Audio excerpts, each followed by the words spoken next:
नमस्कार, स्वागत है आपका। मेरा नाम है विपिन बेबाक। उत्तर प्रदेश में 5-6 महीने के अंदर चुनाव है और चुनाव के तहत सारी पार्टियां अपने अपने जोर आजमाइश में लगी हुई हैं। ये रिपोर्ट उसी से संबंधित है। आइए शुरू करते हैं।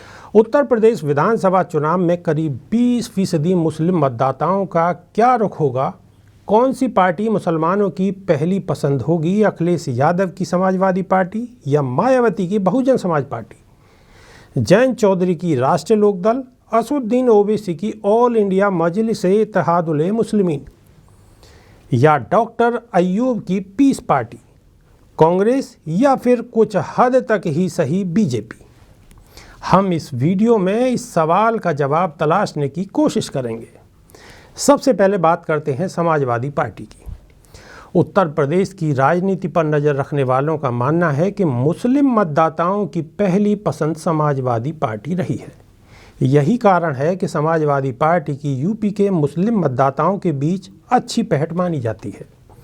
लगभग 19 से 20% मुस्लिम और 9% यादव वोटर के साथ सपा का MY समीकरण कई चुनावों में काम कर चुका है। इसमें इस बार जाट वोटर्स के जुड़ जाने की पूरी संभावना व्यक्त करी जा रही है। साथ ही अन्य ओवैसी और दलितों के वोटों के कुछ हिस्से को जोड़ने पर अखिलेश यादव की यूपी में दावेदारी मजबूत दिखती है। रामपुर से सांसद आजम खान की गिनती यूपी के सबसे बड़े मुस्लिम नेताओं में होती है, जो समाजवादी पार्टी से ही हैं। आजम खान वैसे इन दिनों जेल में है और उनके समर्थकों का मानना है कि यूपी की वर्तमान योगी सरकार ने आजम खान को मुसलमान होने की वजह से जेल भेजा हुआ है, जिस वजह से मुस्लिम वोटर्स का बड़ा वर्ग आजम खान की वजह से सपा के साथ हमदर्दी भी रखता है। ऐसे में कहा जा सकता है कि मुस्लिम वोटरों के लिहाज से वर्तमान हालात में अखिलेश यादव की दावेदारी सबसे ऊपर मानी जा सकती है। अब बात करेंगे बहुजन समाज पार्टी की, जिसमें भले ही कोई बड़ा मुस्लिम चेहरा अब नहीं बचा है, फिर भी बसपा को मुस्लिम वोटरों की दूसरी बड़ी दावेदार पार्टी कही जा सकती है। वैसे त्रिकोणीय या बहुकोणीय मुकाबले की सूरत में भाजपा को मात देने के लिए कई बार बड़ी संख्या में मुस्लिम वोटर्स बसपा की तरफ जा चुके हैं। 2007 के विधानसभा चुनाव में बसपा की जीत की एक बड़ी वजह ब्राह्मण दलित केमिस्ट्री के साथ साथ मुस्लिम वोटर्स का उसकी तरफ पूरी तरह झुकाव भी था। हालांकि 2012 और 2017 के चुनाव में बसपा से यह वोट बैंक अलग होता हुआ दिखाई दिया। एक सर्वे के मुताबिक 2019 के लोकसभा चुनाव में सपा बसपा गठबंधन को 70% मुस्लिम वोट मिले थे और गौर करने वाली बात यह है कि लोकसभा चुनाव में बसपा ने सपा से दुगनी सीटें यानी कि 10 सीटें जीती थी। इन 10 में से पार्टी के 3 सांसद मुस्लिम हैं, जिनके नाम हाजी फजलुर रहमान, कुंवर दानिश अली और अफजाल अंसारी हैं। ऐसे में मुस्लिम वोटर्स पर बसपा की दावेदारी को भी कम करके आंका नहीं जा सकता। इसी कड़ी में अब बात करते हैं राष्ट्रीय लोकदल यानी कि RLD की। अजीत सिंह की मृत्यु के बाद अब उनके पुत्र जयंत चौधरी राष्ट्रीय लोकदल यानी कि RLD के अध्यक्ष हैं। RLD पिछले 2 साल से जाट मुस्लिम समीकरण को मजबूत करने की कवायद में जुटी है, जिसमें इस बार पूरी तरह सफलता भी मिलती दिखाई दे रही है। और इसकी वजह किसान आंदोलन है, जिसने मुस्लिम जाट की खाई को पूरी तरह पाट दी है। वैसे 2013 के मुजफ्फरनगर दंगों के बाद से ये समीकरण वेस्ट यूपी में टूट गया था, लेकिन पहले चौधरी अजीत सिंह और अब उनके बेटे जयंत चौधरी लगातार इस सामाजिक समीकरण को जिंदा करने की कोशिश में जुटे हैं, जो कामयाब भी होते दिखाई दे रहे हैं। हाल के दिनों में मुजफ्फरनगर में किसान महापंचायत के आयोजन से भी RLD की उम्मीदें बढ़ी हैं। इस महापंचायत में मुस्लिम जाट की एकता का अद्भुत नज़ारा देखने को मिला। हालांकि इसे मुस्लिम जाट की नज़दीकियां न कहकर हिंदू मुस्लिम एकता का नया अध्याय कहा जा सकता है।